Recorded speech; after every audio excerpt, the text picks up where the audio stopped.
esta nueva forma en la que los ecuatorianos tendremos que ir a votar en febrero del año 2021. Hay algunas opciones. He conversado con algunas organizaciones políticas y miembros de la sociedad civil y hay una coincidencia en que tiene que ser un proceso o una modalidad, mejor dicho, que genere confianza por un lado y por otro lado que sea bastante austera. Si quisiera saber, pues bueno, de las opciones que ustedes barajan, ¿cuál de estas reúne o reuniría estas dos condiciones?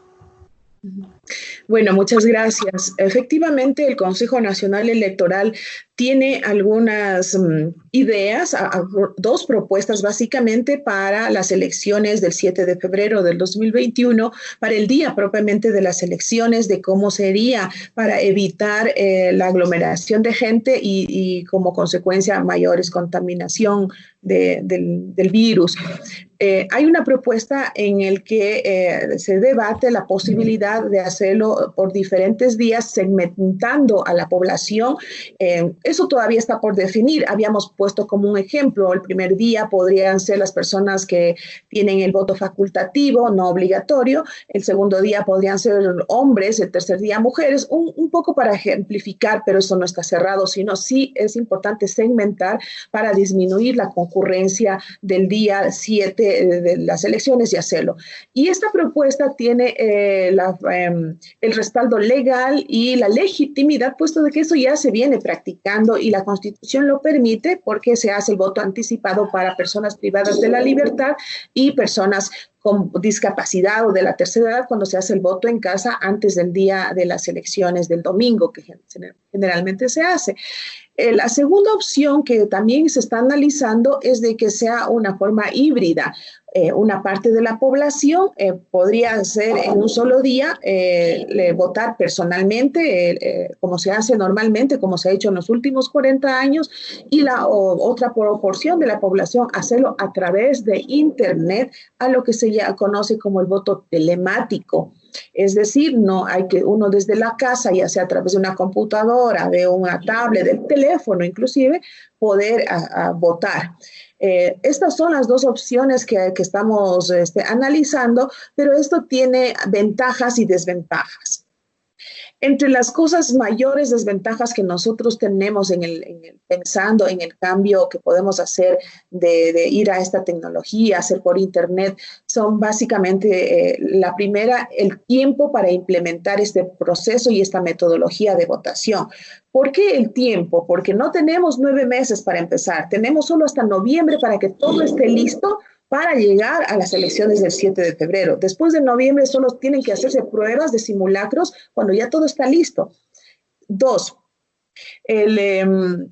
para que nosotros lleguemos a noviembre a preparar esta forma de votación nueva, significa que tenemos que entrar a una capacitación agresiva, intensiva, fuerte a la población de cómo es el mecanismo de la votación. Y también necesitamos socializar a la gente, capacitar a la gente las nuevas reglas del nuevo Código de la Democracia, que pasa por, ya no hay el voto para escoger a los candidatos, sino el voto en plancha, nuevas reglas de juego. Eso significa recursos. No tenemos recursos, entonces se va empatando, es como un efecto de cascada, todas las condiciones que se debe cumplir para llegar a las elecciones del 2021. Todo eso estamos poniendo en una balanza para ver cuál es la mejor vía, porque también dentro del presupuesto muy austero que nosotros estamos planificando y que ya habíamos avanzado, jamás pensamos que estas circunstancias se iban a presentar. Es más, si nosotros vamos a pensar de que tenemos que garantizar la salud de los miembros de las juntas receptoras del voto, o por cualquiera de las metodologías que fuera, porque tienen que estar las juntas, tenemos que considerar esos costos de incorporar señalética, medidas de bioseguridad, un kit sanitario para las juntas, etcétera. Eso tiene otro presupuesto que está todavía pendiente por ser analizado. Y por último, tenemos que mirar también el tema constitucional y legal. Nuestra Constitución y nuestra ley nos dice de que el escrutinio tiene que ser público. Y hay todo un proceso en el capítulo de justicia electoral, cómo las organizaciones políticas y los candidatos tienen que llevar sus reclamos, sus impugnaciones, el reconteo, lo cual eso se complicaría en el caso de hacerlo por internet, porque son otros procesos que tendríamos que normar y que no contempla el Código de la Democracia y que tendrían que ser desarrollados. Entonces, son varios elementos que a nosotros nos dirán la posibilidad de escoger una u otra vía para el día de las elecciones. La primera modalidad, esta de dividir las elecciones en varios días, sería como que la más viable o tal vez la más probable para que se den las elecciones del 2021, tomando en cuenta también otro factor, de acuerdo a lo que estaba leyendo, en el caso del voto telemático, que no existiría pues en todo el país el acceso a internet en toda la población. Entonces son más factores en contra de la otra opción, me da la impresión, con respecto a la primera.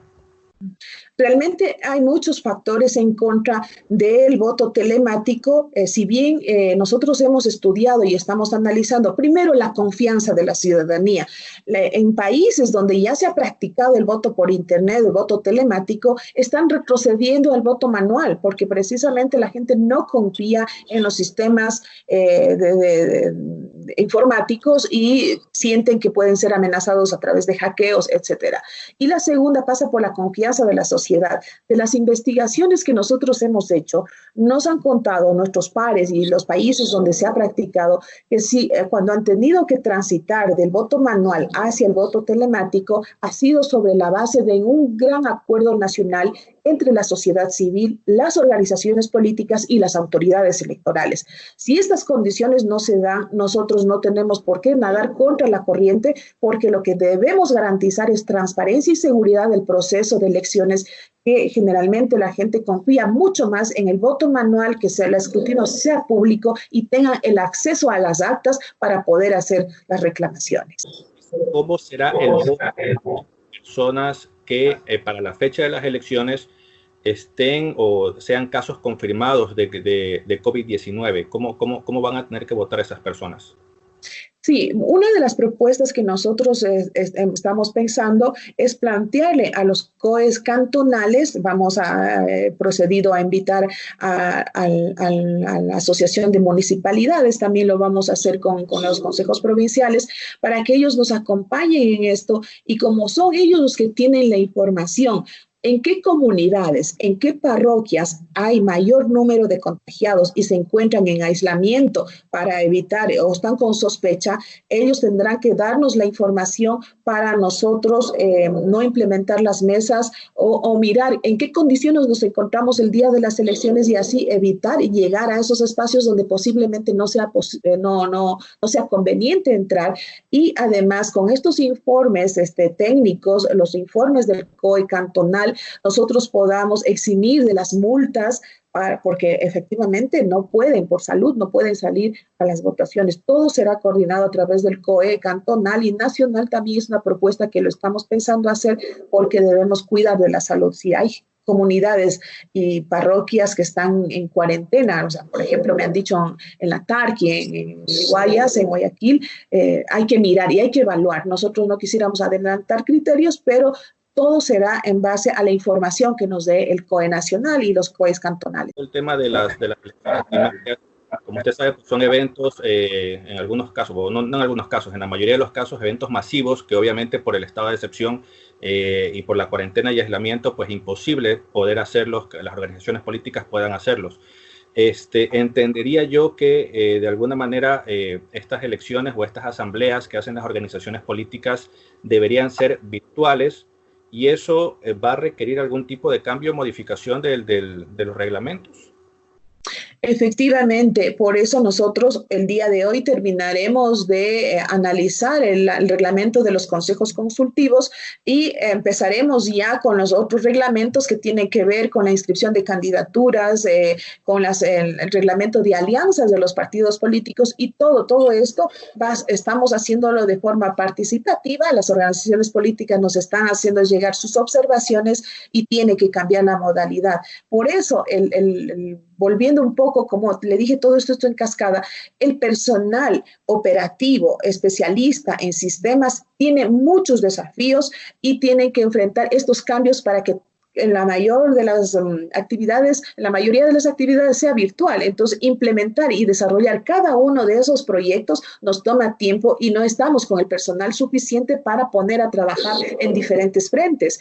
Estamos con esa preocupación, pero esperamos que ya en los próximos días podamos contar con el presupuesto para empezar ya a contratar a la gente que se dedique a desarrollar estos trabajos y también poner a punto todo el sistema informático.